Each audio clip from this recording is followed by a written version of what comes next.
Stupid! Stupid! Why the hell did I agree to this? She came down the stairs looking like $1,000,000. I've never seen her so sexy before, ever. She was wearing a short black cocktail dress and black 5-inch stilettos. Her hair was pulled back into a bun that framed her beautiful face, and she was wearing a diamond necklace and matching long dangling earrings that I bought for our first wedding anniversary. She looked like a movie star. So, what do I look like? Do you think he'll like it? Please, baby, don't do this. It's all on your conscience, Dave. It's all on your conscience.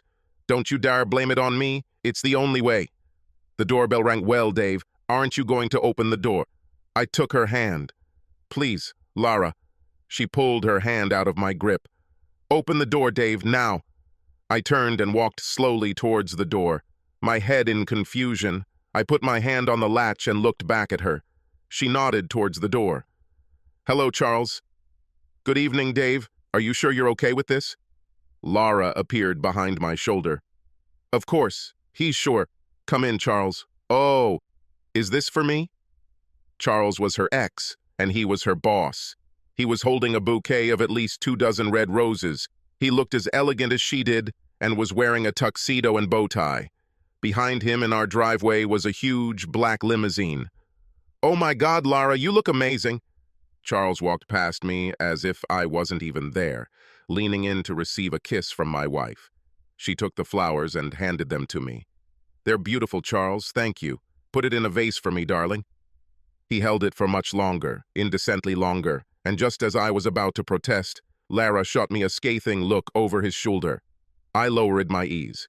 Yes, honey, I'll put them in the waiter.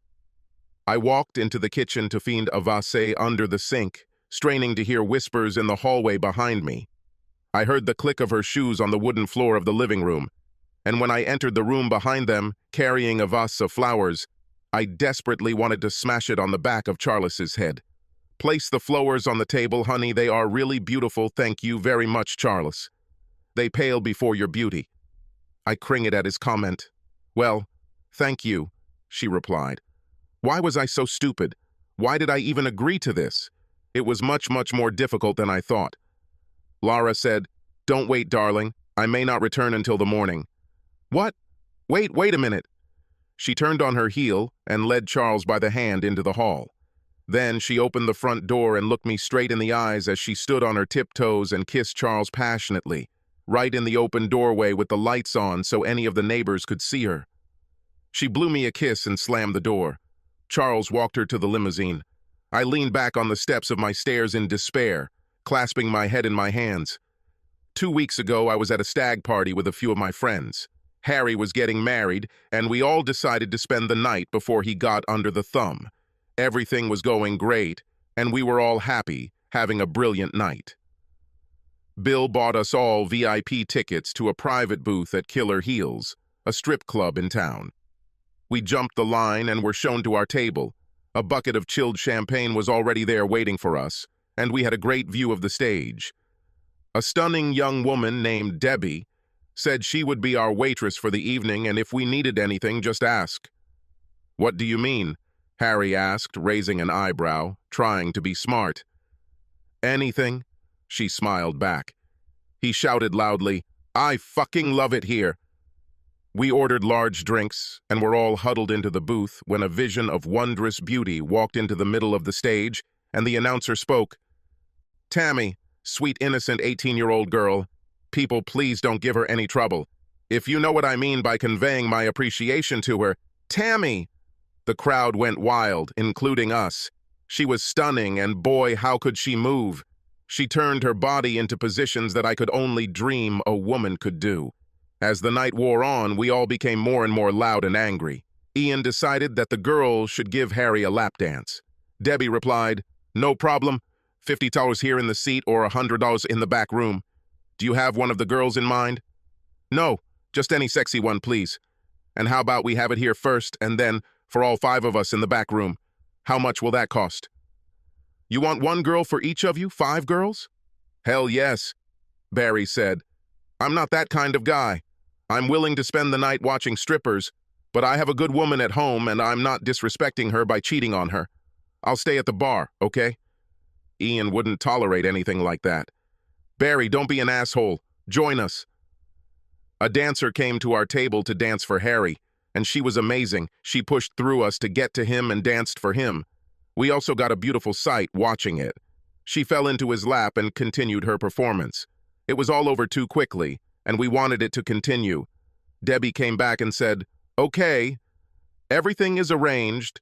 5 of our most beautiful girls are waiting for you in the 3rd room. You have 30 minutes for $1,500 for an hour. The girls will arrange everything else you might need for an additional fee." We all, with the exception of Barry, entered the private room full of excitement. They didn't disappoint us. These girls were so amazing, so sexy. They surrounded us on all sides. Harry, as the groom, had an extra girl. Ian must have made a deal with his girlfriend. I soon found myself asking how much the extra cost. The night cost us about $1,000 each, but we left completely empty. Barry ordered us all a taxi home. "Geez, mate, you don't know what you missed. That Tammy was crazy. Harry had 4 girls working him over at one point." Barry remained adamant that it was right not to participate. I stumbled home around 4 a.m. Lara was fast asleep in bed, and I was sleeping on the couch, where I fell. The next morning, I woke up with a terrible hangover. Lara brought me strong coffee and sat next to me. "Looks like you all had a good time. Wait, what are those marks on your neck?" "Hickeys, you have hickeys." "What did you do?" I raised my hand to my neck. "What?" "You have hickeys. Take off your shirt. Let me see." "Lara, don't be stupid." "Take her off now." I reluctantly stood up and undid my buttons. To my horror, my torso was covered in lipstick marks in the shape of kisses.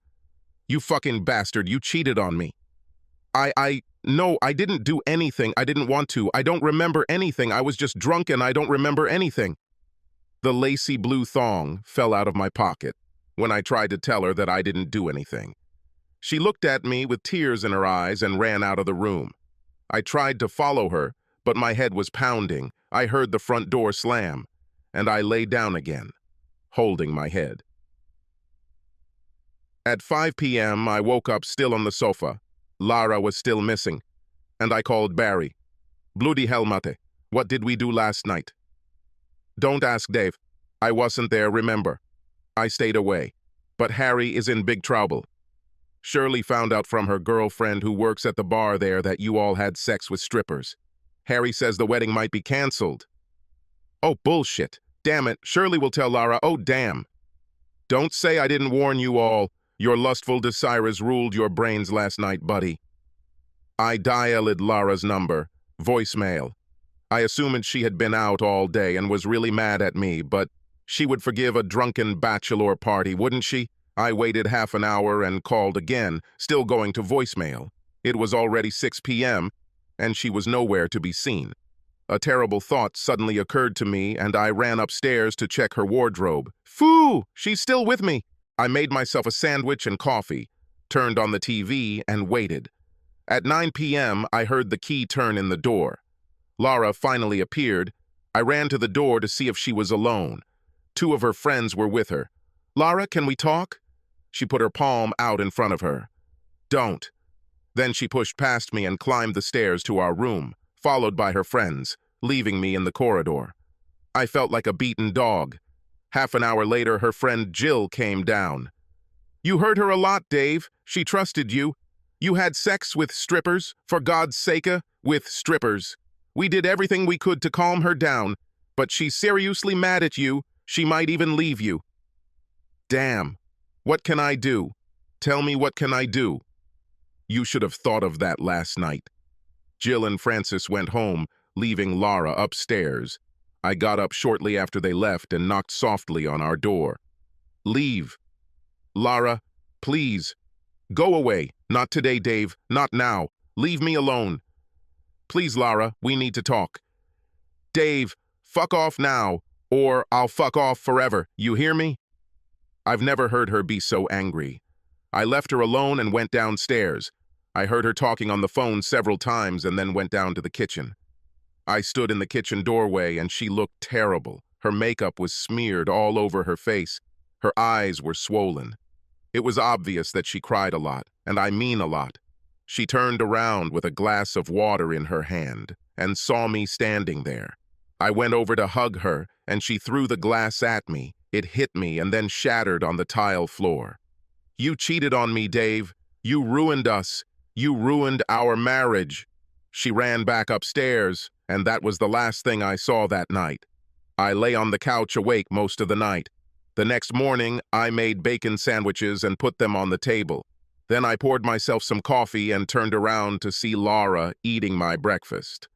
I smiled slightly, expecting another tirade, but none came. "Can we talk?" She nodded, but didn't smile. But at least she wasn't yelling at me. It was the beginning of contact. "I'm really sorry. I know you know what happened, and I'm really sorry I was so drunk. I know it's not an excuse, but I got caught up in the moment and was drunk." She looked at me, expecting more, but I had nothing more to say. I just stood there looking stupid. What more could I say? "That's it? And that's your whole excuse? You were drunk, so it's okay, right?" She didn't say it with the anger I expected. She was alarmingly calm as she asked me. This made me nervous. I still stood silently looking at my feet. "At least have the courage to look me in the eye and tell me you're sorry." I looked up to her. She was the love of my life, and I ruined everything in one night with my buddies. At least Barry remained faithful. At least he cared about his wife. At least he didn't cheat on his wife or break his vow. What could I say? Sorry. Sorry, damn smart, sorry, is that all you can do? Laura, what can I say? I'm truly sorry. This should never have happened. I promise it will never happen again. No, this definitely won't happen again. Again, she answered with terrifying calm. I talked to my friends all night and we came to a compromise. You owe me. In fact, I'm going to pay it back next week. Anything, anything. Please, Laura, I'm so sorry. Anything. It was 2 weeks ago that I agreed for her to go on a date with her old friend Charles. I had to accept everything she did on the date as payback. If it was sex, then I should have accepted it as part of her date. This was the price of our moving forward. If it was just a kiss, a hug, and dinner, then that was also payback. I prayed for the latter. Then I have to ask for forgiveness on my knees in front of her and swear that I will never cheat on her. Then we must decide together how we will live further and how it will all end. Lara did not let me near her for 2 weeks after my offense. No sex, no cuddling, just a kiss on the cheek. She kept hinting that she needed to save herself for the date. I've hated the last 2 weeks with a passion. I was so stupid, and now I'm paying for it. I watched as Lara got into the limousine through the window of the salon. Charles walked around it on the other side and climbed inside. Her limousine door opened again, and my heart began to beat faster. Had she changed her mind and was coming back to me? The bell rang. I ran to the door. She stood and smiled at me as I spread my arms to embrace her in my arms. She reached out and dropped her thong into my open palm. My jaw dropped. She turned and walked away. I sit, worrying, rocking in my chair all night, waiting for her to return. I can't sit still. I get up and go to the window and go to the kitchen. My feet continue to bounce on my toes. I can't keep my hands still, and my head is completely confused. What is she doing? Is she going to have sex with him? Of course it is. She gave me her thong. If that's not a clear sign of her intentions, what else is? It's my own stupid fault. It's the price I agreed to and must pay. Damn stupid. I hear a car and rush back to the window, but it's not her. I turn on the TV again, trying to clear my mind of the dark thoughts, but visions of her in the limo fill my brain. Visions of her having sex, and it really hurts. It's unimaginable. My stomach twists into a knot, my head hurts, even my chest begins to heave with pain. There's a car again, and I rush to the window. Again, it's not her. It's 2 a.m. and I'm far from sleep. I'm pacing around the house. I want to bang my head against the walls. I slam my fist into the living room door and only damage my arm and not the door, but at least it takes my mind off my thoughts for a minute. My thoughts are killing me. My visions are becoming obsessive and destroying my mind. I imagine her making love to him, and tears well up in my eyes. What have I done? I feel completely empty inside. I don't know what to do with myself. All I can think about is that she's having sex with another guy now and I can't change anything. It's my fault what's happening now. I cheated on her. I broke my oath. I betrayed her. Will she leave me? Now my whole body is shaking and I am shaking, not out of anger at her, but at myself for allowing this to happen. I am ashamed of myself for letting my wife down, and she is taking revenge on me with my consent. I actually gave this man my blessing to have sex with my wife. I feel bile rising in my mouth, that taste that comes right before you throw up, but it doesn't come and doesn't relieve me of this feeling. I don't hate her for what she's doing tonight. It's my fault. I hate myself, and I have to be punished if I want her back in my life. I was so stupid, so stupid. Suddenly, the taste of bile reappears, and I vomit into the bowl I took earlier. My stomach empties, and I feel better for a minute until I see her face in my mind again. Maybe right now, she's making love to him. Right now, in the limousine? Was he really touching her perfect body, my wife's perfect body, all night? Will she still be mine if she comes home? I go to the bathroom and look at myself in the mirror, brushing the sick taste out of my mouth. I see the asshole who let this happen tonight looking at me. A stupid man who got carried away by circumstances and now has to pay for it. Did I hear the key opening the lock? I run downstairs but stop halfway to see my wife outside our door kissing her beau goodbye. My heart sinks even lower than I thought possible. Thank you for a wonderful night, Charles. Good night. She closed the door and turned to me. Oh, are you still awake? How could I sleep? It's 3:30 in the morning. Where have you been? When I ask this question, I think to myself, stupid question. She smiles at me, what looks like a genuine smile, and asks, well, have you been thinking about my night, how my date went? I nod dumbly, unable to say a word. Let's go to the front room. I follow her around like a puppy as she sits on the couch looking up at me. You know what you have to do, don't you? I begin to tremble again, my arms and legs showing it visibly as I stand in front of her. Come on your knees. Get on your knees now. Please, Lara, please don't make me do this. Her outstretched finger touches my chin and she looks into my eyes. This is the price. Do it. Get on your knees and ask for forgiveness. Swear that you will never cheat on me. She leans back on the sofa. This is the price of your deception. Kneel down and ask for forgiveness. How badly do you want to keep what we once had, Dave? I knelt down in front of her and asked for forgiveness for the betrayal, for the stupidity that I committed. I swore to her that I would never cheat on her again. I had to see if you would agree with me spending the night with Charles. I had to make sure that we were even and that you would beg for forgiveness on your knees in front of me. I needed to see how far you would go to save our marriage. That Charles? He didn't have sex with you? No, he didn't have sex with me. But, I had to see if you were sorry enough to let me do this tonight. We had a wonderful dinner and Charles asked me to dance. He wanted me. He wanted to have sex with me. And believe me, I was close to letting him. We planned this to teach you a lesson.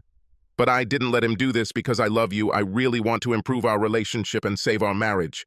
I hope tonight was hell for you. You put me through hell for the last 2 weeks. I will never forget your betrayal. But in time, I may forgive you.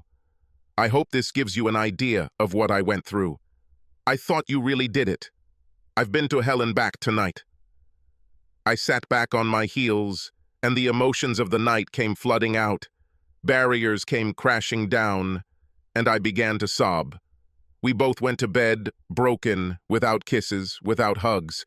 We just slept. The next morning, we talked like never before. I have learned my lesson and know that I will never cheat on this wonderful woman again, no matter what the temptation. We have a long way to go to get back to where we were. But I love this smart lady with all my heart, and I know she loves me. I plan to hold on to her until we're old and